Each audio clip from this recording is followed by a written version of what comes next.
질문은 시간 조정을 위해서 맨 마지막에 받도록 하겠습니다. 이번에 강의가 끝난 후에 질문을 받도록 하겠습니다.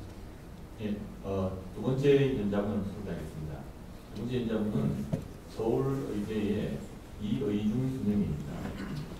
제가 한 명이 서울대학교 가시고요.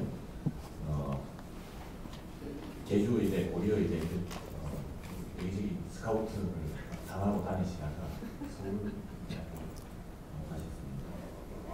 EMS 관련해서 많은 연구를 하고 계십니다. 지금 시간이 좀 질의응답을 해야 되는데 시간이 좀 부족합니다. 연자분들은 시간 조금 짧게 시간 내에 발표해 주시면 감사하겠습니다. 시작합니다. 네, 안녕하십니까. 소개받은 서울대병원 의학과 이유중입니다. 새벽도 저 와가지고 정신이 없는데 다들 어떤지 모르겠습니다. 제가 발표할 내용은 EMS 필드에서의 난리지객과 사이언티픽 업데이트입니다. 기존 가이드라인 좀 리뷰를 하고 사이언티픽 이것에 업데이트된 내용들을 말씀드리고 한국의 상황을 간략하게 말씀드리도록 하겠습니다. 주로 아하에서 나온 가이드라인에 많은 부분이 할애되어 있습니다. 그래서 아하에서는 일단 지역사회에서 심장질환이 발생했을 때 신고를 받은 119 수보요원은 텔레폰으로 CPR 지도를 해야 한다고 강조를 하고 있고, 특히 트레이닝 받지 않은 일반인 같은 경우에 핸즈온리 CPR을 하도록 하고 있으며, 앱노멀 브리딩을 확인하는 것, 게스핑 브리딩을 정상 호흡으로 착각하지 않게 하는 부분을 중요하게 얘기를 하고 있습니다. 또 한 가지 중요한 부분이 EMS 시스템의 퀄리티 임프루먼트 프로세스가 환자의 생존율을 높이는 데 굉장히 중요하기 때문에 이런 부분을 집중적으로 관리한다고 얘기하고 있습니다. 리스크 브리딩과 같은 경우에 프롤onged 어레스트나 이런 경우에는 하도록 강조를 하고 있고, 또 하나 이제 패시브 옥시전을 줄 것이냐, 비제공 마스크를 쓸 것이냐, 아니면 파지티브 프레셔 옥시전을 줄 것인가 관련된 부분에 있어서는 헬스케어 프로바이더 같은 경우에는 100벨 마스크 이상의 파지티브 프레셔를 주도록 그렇게 돼 있고, 에이펄스와 관련된 경우에는 에비던스가 충분치 않은 것으로 보고를 하고 있습니다. 또 하나 중요한 이슈로는 서큘레이션 서포트 할 수 있는 기계들, 즉 메카니컬 CPR 디바이스와 관련된 이슈인데, ACD CPR, PET ACD CPR, ITD, 루카스, 로드 디스플레이 밴드 CPR 같은 오토펄스죠. 이런 대부분의 기계에 있어서 이것을 루틴하게 쓸 것인가에 대해서 지지하거나 반대하는 충분한 증거는 없다라고 이렇게 유보적인 입장을 취하고 있습니다. 대한심폐소행협회에서도 공용심폐소행도 가이드라인을 발표를 했고, 특히 병원 밖 심정지에 CPR을 하지 않거나 중단해야 되는 기준들에 대해서 얘기하고 있고, 대한심폐소행술협회에서는 구급대원을 포함한 응급의료 종사자는 반드시 가슴 압박과 인공호흡을 함께하는 표준 심폐소생사도록 권장하고 있습니다. 또 여기에서도 응급의료 상담원의 심폐소생 지도가 매우 중요함을 얘기를 하고 있습니다.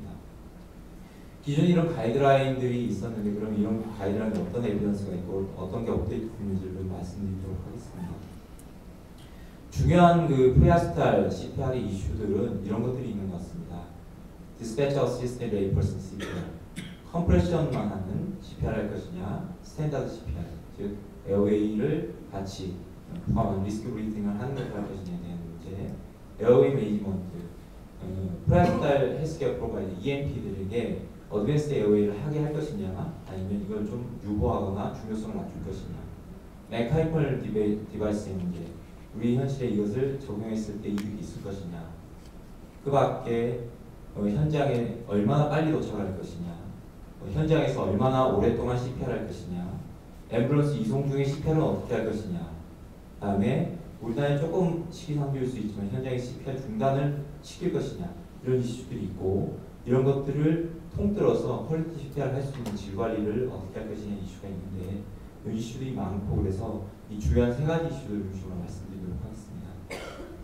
먼저 디스패치 어시스트 레이퍼스 CPR입니다. 2010년도에 메타 어널리시스가 실렸었습니다. 한 15년 동안의 여러 가지 20년 동안의 데이터를 가지고 디스패처가 어시스트한 체스트 컴프레션 바이스테이지 CPR, 체스트 컴프레션만 하는 거죠. 스탠다드 CPR을 가지고 서바이벌 하스피탈 디스차지에 영향을 미치는데 여기에 포함된 중요한 세계 스터디는 세계 RCT로서 2000년부터 2010년까지 세계 RCT였고 대부분 미국이나 스웨덴에서 진행된 그런 연구였습니다. 결과를 보시면 메타어널시스 결과에서는 약 절대적으로는 생존율이 체스트 컴프레션 오니시 2% 정도 높게 나왔고 비율로 따지면 오류 레이셔가 1.25 20% 정도의 상대적인 서바이벌의 개인을 갖고 왔다고 보고를 했습니다. 각각의 연구에 있어서 대부분 다 체스트 컴프레션 오니 CPR을 더 아웃컴에 좋은 영향을 준 걸 보고하고 있었습니다. 근데 이런 이제 메타어널시스 관련된 많은 디스커션들이 있었고 디스커션 중에 하나는 이러한 연구 결과가 일반인에 대한 트레이닝에 대한 중요성을 좀 낮게 생각할 수 있는 경향이 생긴다 이런 거였습니다. 즉 이전에 훈련받은 일반인은 어떻게 할 것인가 하는 이슈가 제기됐던 거죠. 그래서 당연히 이전에 훈련받아서 리스크 브리핑을 잘할 수 있는 사람들이라면 그것을 하도록 권장하는 것이 좋겠지만 훈련받지 않거나 혹은 훈련을 받았어도 시간이 지나서 자신이 없는 사람들은 이런 디스패치가 체스트 컴프레션 하는 CPR 하는 것이 낫지 않겠냐 이런 보고를 하였습니다. 또 하나는 커즈 오브 어레스트인데 즉 프리즘드 카디악 어레스트 같은 경우에는 이런 부분들이 체스트 컴프레션 온리가 효과적이겠지만 드라우닝이나 아스픽시아, 드러그 오버도즈 같은 경우는 좀 유보를 해야 되지 않겠는가, 즉 레스크 브레스는 같이 하면 스탠다드 CPR 하는 게 좋지 않겠는가에 대한 디스커션이 있었습니다. 우리나라도 다행히 이러한 전 세계적인 추세를 반영을 하고 있습니다. 구급 상황실에서 일반인 심폐소생술을 무료 치료를 하는 것들을 실행을 하고 있고 119에 신고를 하게 되면 수보요원이 전화를 받아서 심정지인을 판단하고 심정지가 확인이 되면 CPR을 지도록 하게 되는데 대부분의 프로토콜과 같이 기본적인 질문을 하고 환자의 의식과 정상적인 호흡에 대한 평가를 한 이후에 필요하면 심폐소생술 지도를 하도록 되었습니다. 일부 이제 서울 지역의 사례인데 디스패처 CPR을 실제로 수보요원, 전화를 받는 사람과 CPR 지도를 하는 의료 지도실, 상황실에 근무하는 간호사나 의사들의 그런 디스패처 어시스트 CPR을 품질 관리하면서 이제 나온 자료인데 전체 심정지 건수 중에서 한 3분의 1 정도는 수보요원이 인지를 하고 최종적으로는 4분의 1 정도는 구급 상황관리센터에 지도하시는 의료지도 상담요원이 디스패처 어시스트 CPR 하는 걸로 이렇게 평가가 되었습니다.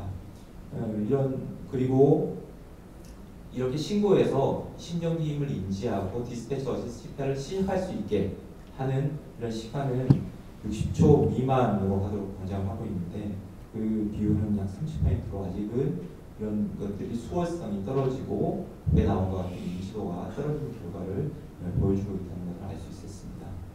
제 의견은 사실 관계를 보면 우리나라에서도 심정지의 목격률이 한 반 정도 되는 것이 상당히 높게 나와 있고 그렇지만 높은 목격률에 불구하고 일반 CPR은 굉장히 낮고 외국과 비교해서 교육받은 수준이 굉장히 낮다고 할 수 있습니다.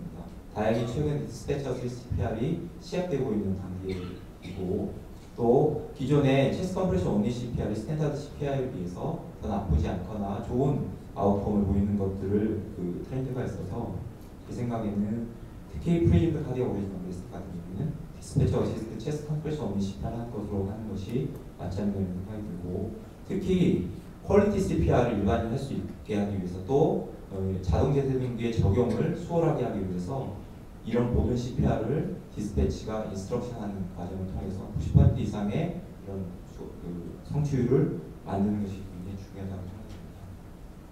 다음 에어웨이 매니지먼트입니다.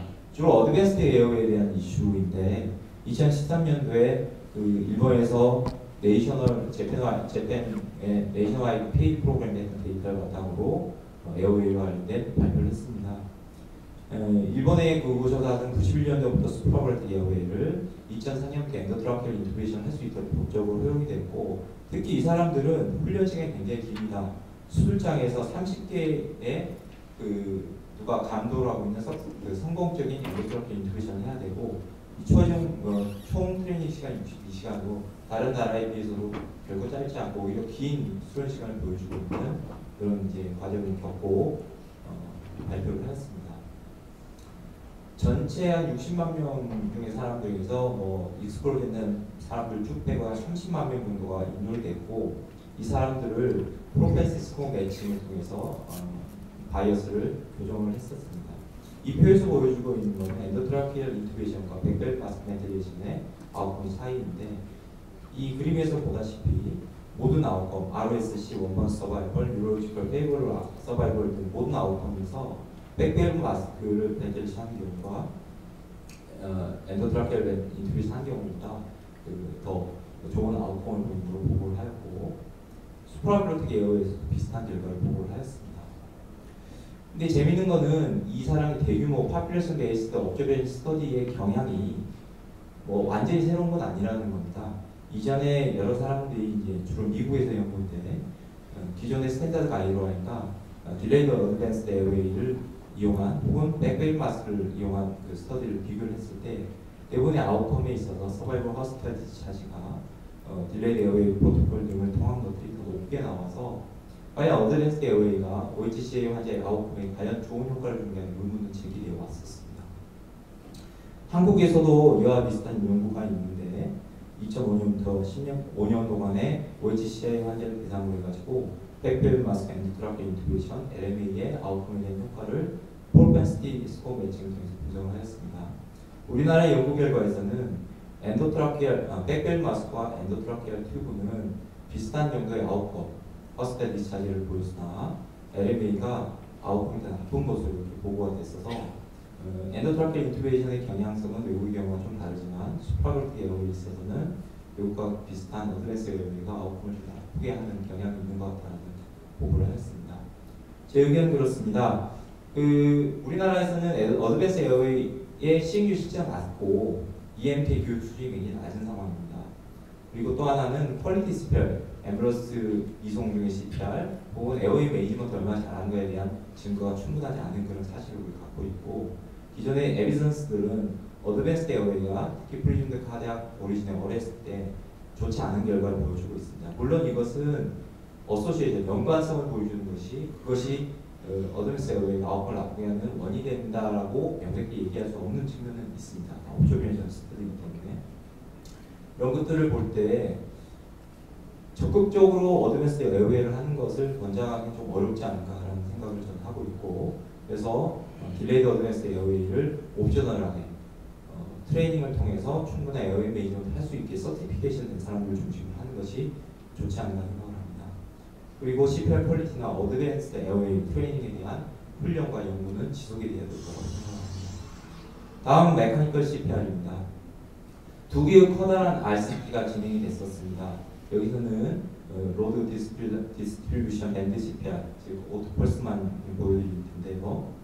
하나의 연구에서는 서바이벌 투 허스피탈 어드미션이나 서바이벌 투 허스피탈 디스차지에 있어서 이런 메카니컬 디바이스가 1.8배에서 2.7배, 2.27배 정도의 좋은 아웃컴을 보이는 걸 보고를 했었는데, 같은 해 이제 같은 저널에 발표가 됐죠. 또 하나의 연구에서는 이런 그 메카니컬 디바이스의 아웃컴이 더 나쁜 경향으로 보고가 됐었습니다. 이 연구에서는 중간 분석을 통해서 이 메카니컬 CPR이 나쁜 걸로 보고가 돼서 연구가 중단이 됐던 그런 이력이 있습니다. 추후에 보고된 거로는 연구에 참여한 사이트들의 메카니컬 CPR 디바이스 장착하는 훈련 등의 변이가 굉장히 크고 그 외의 요인들 변이가 크다 보니까 이런 결과가 밝혀진 거 아닌가 이렇게 보고를 하고 있지만, 두 개의 결과가 어쨌든 상반되는 결과를 보인다는 것은 변하지 않고 있는 것 같습니다. 한국 같은 경우의 상황은 이렇습니다. 한 60%가 고충에 살고 있고, 고충 심정지 환자의 교육 활동이 취약성은 선생님들이 상식적으로 생각하는 바와 같습니다. 우리나라 데이터를 봐도 층수가 높게 되면 사망률이 뚝 떨어지고 11층 이상, 20%, 30층 이상 모두 사망, 즉 생존한 사람이 없는 결과들을 보여주고 있어서 이것만으로 설명되지 않지만 다른 것들 어렸을 때 이런 결과를 보여주는 것에서는 즉 고충이나 이런 주거 환경의 차이가 문제가 많을 수 있다는 것들을 보여주고 있습니다.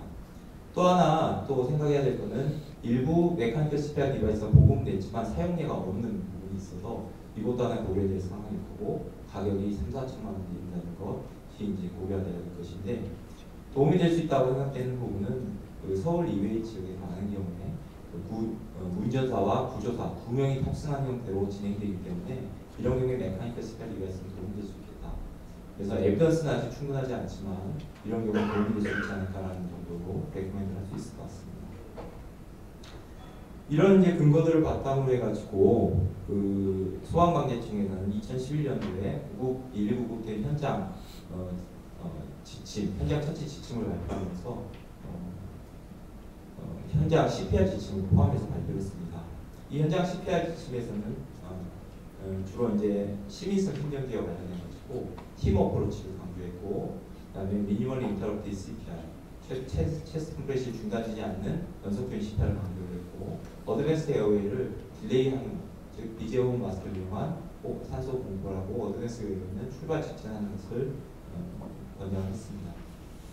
심정지의 원인이 외상 문맥 질식 익수에 해당하지 않으면 CPR하고 리듬 분석을 하는 이런 현장 처치를 하고, 현장 반응 시간이 4분 이내인 경우에는 내원에서 8분간의 현장 처치, 반응 시간이 4분에서 8분이 4분, 8분에서 12분이면 2분을 하고 현장에서 이송을 씬 타임을 이렇게 반응 시간에 따라 구분해서 보고를 권장을 했고, 이 과정에서는 수동 쪽 호흡 보조를 할 것을 권장했고, 출발 직전에는 어드밴스 에어웨이를 할 수 있다라고 이렇게 지침을 보고를 했습니다.